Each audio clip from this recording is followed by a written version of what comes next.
1916 April 3 அவன் நடத்தி கொண்டிருந்த சுதேசி மித்திரன் பத்திரிகையிலே எழுதுகிறான், ஒரு செய்தியை பதிவு செய்கிறான். இந்த நிமிஷத்தில் தமிழர்களின் அறிவு, கீர்த்தி உலகமெல்லாம் போய் சேரவில்லை, நான் அறிவேன்.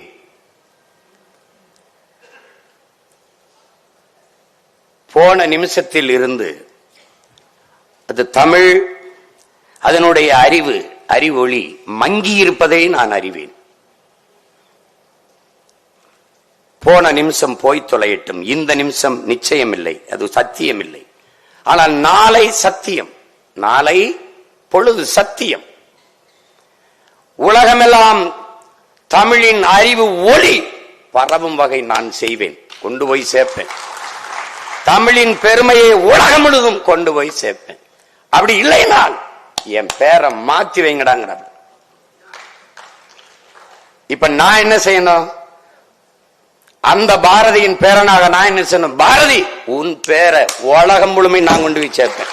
பாரதி யார் என்று உலகம் முறை சேர்ப்பேன். இல்லைன்னா என்ன ஆகும்? நான் தமிழனாக பிறந்த பிறவி பிழையாயிரும்.